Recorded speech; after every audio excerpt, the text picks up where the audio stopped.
Hey guys, I hope you're doing well. You know that I love full suspension bicycles because I have a sensitive back and neck.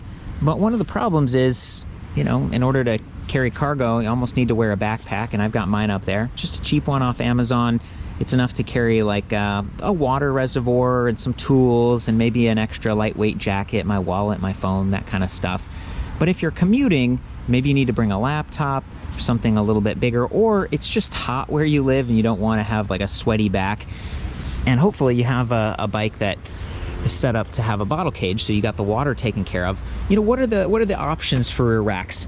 A number of years ago, I had seen this Thule rack that fastened to the seat stays of full suspension bikes. I thought that was pretty cool. It's like the tour rack, and they even had something for the front. I didn't ever get my hands on one, and I think there was just some limitations in how it was going to fit on the bike and maybe the weight and stuff. Then I was walking around City Cycles in Langley the other day. It's a shop that I visit frequently just to see, you know, what's the new thing, what are the new bikes. And I saw this rack. I was really excited. This is the TetraRack M2, and I went on Topeak's website and was really impressed. They've got like a whole line of these things. So the M2 stands for mountain, and 2 is like rear rack. They have 2 models for mountain, 2, and it depends on your wheel, your tire size. Then they have M1, which mounts to the lowers on your suspension fork. So these are specifically designed for full suspension bikes, and it's not just mountain. They also have an R1 and an R2, so road front, road rear. Pretty cool stuff. Now, they aren't super cheap. It's 120 US or 150 Canadian, and you know, that's a bit to spend on a rack that doesn't really like lock permanently to your bike. Someone could mess with this if you were parked maybe in a commuting scenario or a school scenario, but it does look like it fastens really securely. I think it's a pretty cool concept. Of course, it is going to introduce some unsprung weight compared to a backpack. See, that would be connected to my body, and my body's connected to the main portion of the frame that is suspended. Topeak has another rack option out there, and it's this seat post mounted rack that kind of comes back. They're called BeamRacks, so they connect right here and they expand backwards like this. The thing is, they can get bumped side to side quite easily, and then you need these like pannier blocker things that hang down on the side if you're actually going to use a bag that expands, or actual panniers. And in this case, we have a really nice carbon fiber seat post. Maybe you have a dropper post, a suspension post, just a lot of challenges to sort of work around. So maybe if you have a dropper post, you need to raise it enough so that you can mount to the lower portion, and that might sort of impact your minimum saddle height when you're riding. And if you actually are going off-road, now the benefits of a dropper post are somewhat mitigated. And yeah, just over tightening it can be a problem. Thankfully, Topeak does have a beam rack that goes back and then up and back, and that gives you enough clearance for the suspension and the rear wheels, the bigger 29ers like we see here. So this is 29er, this is 27.5 650B. I wanted to test it with both these bikes. I'm a little bit sensitive here because this one, you know, it's the E-Caliber from Trek, carbon fiber frame, $12,000 bike. It's got this iso strut, also carbon fiber, and in this case, those seat stays actually flex a little bit because it's a single pivot design. So, you know, mounting something like this and putting up to 26 pounds, 12 kilograms, I'm a little sensitive about that. The other thing here is most rear racks, just the bolt-on kinds that connect to eyelets, they're rated usually something like 50, 55 pounds, 25 kilograms. So you are losing a little bit of capacity with a solution like this. So you're spending extra money, the weight is unsprung, it's not going to be able to carry it quite as much weight, but this is kind of the best design that I've seen just looking at it. And again, I really like the Topeak accessories. You can see that this bag has a nice reflective band on the side. On the rear, we've got the holster for adding another drink. Maybe you've got a bottle right there and you've got one back here, or a little like goodie box or something with some extra tools. You've got a little strap for adding a rear light. This top part expands upwards a bit, and then these sides actually unfold to add panniers. There we go. So you unzip it, and then the bag unfurls like this. And then this band at the bottom, you can actually connect that to the hook down here. So these won't be flapping around, which happens a lot if they're empty or just got lightweight stuff. So to me, this is a really great concept, and it's a good looking design. Again, I love that you can just connect this with the quick track slider thing that they call MTX RTX. It's going to work with all of the Topeak bags, and I think just give you a really convenient way to transport some stuff around. Okay guys, the rack went on okay, but I want to let you know that this bike actually isn't compatible with the rack according to the instructions here. I felt more comfortable installing this on my all aluminum frame. It's already kind of banged up and stuff because I want to put some weight in there and really give it a go. And technically it shouldn't fit. This is rated up to less than or equal to 2.8 inch tire width, and we have 3.0 plus size tires. You can see down here 650B by 3, so 27.5 by 3 inches.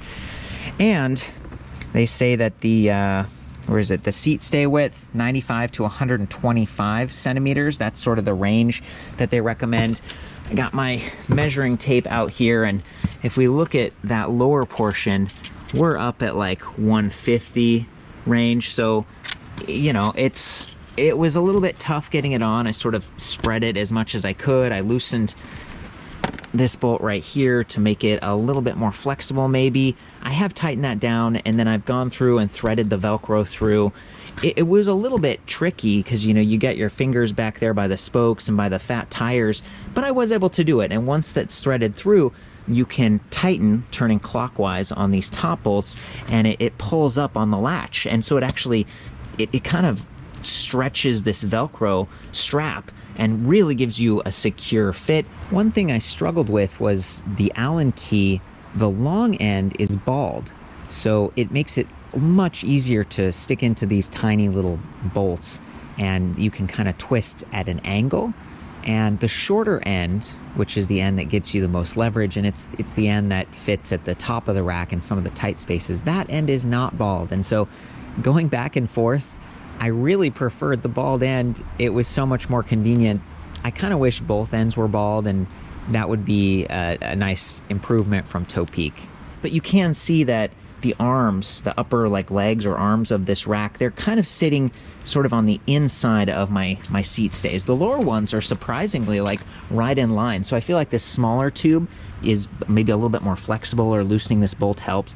But again, technically these seat stays are too wide, and so is the tire. But when you look through here, if I slide this rack portion forward, you can see that there's decent clearance. It doesn't seem like the knobs are going to hit this, and it feels pretty secure side to side. It's not, it's like even, it's right in the middle. I think it's doing pretty well. And then the reason I slid this all the way up, it's a little bit tough. I've loosened it up, but there we go. The reason that I slid this all the way back is because once I'm on the bike and it sort of sinks down a little bit or sags down because of the suspension, my body weight, well, it's not going to be horizontal anymore. It might tip forward a little bit as those seat stays relax. I also wanted it back as far as possible because I want to be able to use my seat post dropper and not have the saddle collide. And I am a little bit concerned about that there. And you can see it's going to be close, right? So we're doing the best we can. Frankly, I'm impressed that this rack has fit on my bike. Technically, I might be bending the rules here a little bit, and that could cause a failure, and that would be a bummer if you're riding this bike and you're trying to do what I'm doing here, and somehow the rack's caught on your wheel or the bag broke or something, and then basically it'd be like slamming the brakes on. You could fly over your handlebars. So I'm not recommending this. I don't want to be liable if you push this beyond the recommended spec, but as someone who likes to experiment and tinker a little bit, I was impressed that it kind of works, right? It feels like it's solid. I am going to fill this up and get it like almost to that 26 pound, the 12 kilogram max load, but I can see why you probably wouldn't want to go too much beyond that, and why this is rated less than the 25 kilogram, 55 pound racks. It's just, they've had to make some compromises here with the support arms being pretty close to each other. They would be stronger if there was more distance between them, but then you'd end up getting close to this tapered point up here, interference with your saddle, with your seat post dropper, and then down here you can see the brake calipers, the rotor. This is like a 160 millimeter rotor. A lot of rotors now are like 180 or even 203. You can see the brake hose right there, and I'm just on top of the hose. So this is positioned as optimally as possible for my bike which is technically not compatible. So I just wanted to weigh these independently. So the rear rack with the hardware, the straps, everything you need is 2.3 pounds. That's roughly 1.05 kilograms. And then the bag, completely empty, except for the strap. I do have the strap in there. This is 2.7 pounds. So it's actually heavier than the rack. That's like 1.25 kilograms. And I think it's just because it has this plastic like base that really gives it some rigid and strong connection to that slide rack on top. So yeah, you know, combined, you're over 5 pounds. You know, it's when it's empty and when it's just the rack, especially. I was riding my bike around, it still felt very light. I was able to jump and catch some air, and it's really not too cumbersome. Topeak did an extra good job here labeling this thing max 12 kilograms, not for use with child seat, noted. And then we're just gonna slide this thing on. We get the front track lined up like this. There we go, right there. So it's actually latching onto the front of the rack. There's the bottle holster and the light position we were talking about, or you use the optional clip back here. Looking pretty good. Hey guys, I've been riding around for about a week now with this rack on, just kind of naked like this, right? No bag. I haven't really needed to carry anything, but I also didn't want to take this off because it's all tightened down, and I, you know, stretched it, and it's working pretty well. So I wanted to report that even though my dropouts are a bit wider than this is really meant for, I only had one little issue. I was going off like a pretty big jump, and I think I almost like bottomed out my rear shock here. So it might have been that knocking, but I heard like a kunk, and I thought for a minute that maybe it was the rack like bending to the side or touching the tire. But you can see there's pretty good clearance here. It's working great, and it almost acts like a little like mud flap in the back. You can see I've got one up here that keeps the mud from splashing up into my eyes while I'm pedaling and stuff. It does get a little wet and rainy here in BC. So the rear rack, just even as is, it doesn't add that much weight, and it's doing great. It's quiet. And so today I wanted to actually put the bag on it, ride around, and show you what that looks like. And I happen to have these like hand weights, right? So one 8-pound, another 8-pound, and then a 10-pound. So that's, you know, 16 plus 10, 26. It's heavy. I mean, when I put this in here, I was like, oh, lugging it around. There we go. Yeah, it feels heavy. Whoa, oh my gosh. You can like see it flexing back and forth a little bit. Oh, I feel like this is definitely pushing it to its limits. I would actually not be super comfortable with 26 pounds like this going off-road too much. I'm gonna give it a go, see what it does, but you know, that weight is fairly high up on the frame, and I mean, just look at that. So far so good. I was walking the bike up some stairs, and it really felt rear heavy, like it was gonna pop a wheelie. And when I ride now, I feel kind of that like frame flex feeling that I have experienced on many electric bikes, the ones with the rear racks. And a lot of times those rear rack batteries weigh about 10 pounds. And so 26 pounds, the fact that this is working is amazing to me. I wouldn't feel comfortable doing this too much, but I'm gonna go ahead and ride a little bit, see what we can do. You know, it's actually performing. It's just not very stable feeling. Like the whole bike, I can feel it kind of shimmering front to back. Oh boy. Go off a curb here. There's a little bit of a bounce effect too, that like the weight kind of like it's exercising that rear shock.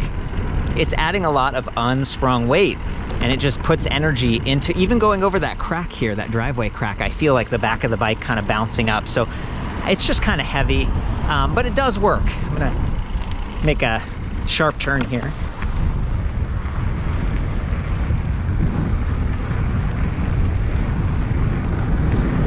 I'm surprised it hasn't buzzed yet. It hasn't like touched the sidewall of the tire like I thought it would. Another thing I've noticed is that the bike, you know, this doesn't have a kickstand, so I want to like lay it down on its side, on the non-drivetrain side of the bike, the side with the disc brake, and I just don't feel comfortable doing that. I feel like it's gonna bend the rack, and it almost feels like it could rip the bag right off the tracks. I'm sure it won't because it's rated high, but I'm gonna put the bike down carefully here. Man, it's just Yeah, it's bending the rack into the tire, so that's something else to look out for. You can't really lay your bike down. You need a kickstand, and even that, if it was loaded up this heavily, I think it could fall over with the kickstand.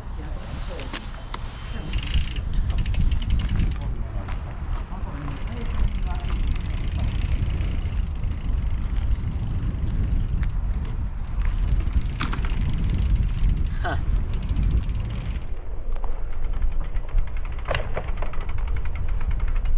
It's doable. We're definitely at the limit, and it does impact ride quality. Yeah, so I think the steps are definitely, you take the bag off if it's heavily loaded, then you lay the bike down so that the rack won't get bent and everything. It's a lot easier to interact with this thing once it's on the ground too.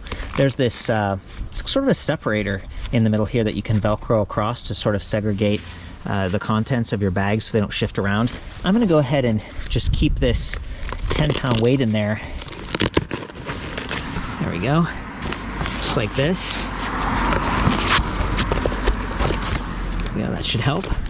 And there's a little kind of a flexible pocket on the top. That's nice. There's another bungee on top for maybe a jacket or something. And then of course there's the holster. Definitely a fan of that. Just put the bottle in there, push it down like this, and then you can tighten that bungee as well. So here we are with the 10 pounds. Feels a lot more reasonable. Line up that track. This is always hard with one hand, and then there we go, clicks right in. And let's open up the pannier on the side and take this down and hook it on the little latch so it doesn't flap around. It's a pretty cool thing, right? There we go. And of course we could tighten these up a little bit more, but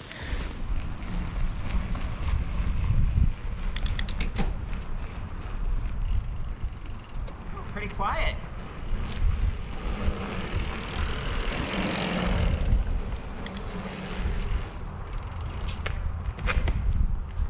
A little bit of a bounce. Still got the unsprung weight kind of impacting my travel. Yeah. Oh, we lost the bottle. Yeah. It bounced right out. Thank you so much. Welcome. Enjoy your riding. I feel like the bag and the contents kind of get this crack the whip effect because they're way back here. They're high, they're at the end of the bike. Ideally, you want weight low and centered on your frame. But that's just really not an option with a lot of racks. So maybe the way you fill this bag, you could put more in the panniers on the sides, kind of keep that low, than up high, especially with that like bungee thing on top. I really feel like that's for windbreakers and stuff like I'm riding. If you do that, you might want to use a carabiner or something to connect to part of your jacket, just so it doesn't like blow off, because you'd pretty easily lose that and not even know. Yeah, it's kind of it's an empty bag. There's no pockets or anything on the inside of this. It does feel pretty durable. Looks pretty cool. It's about as cool as you can get this thing.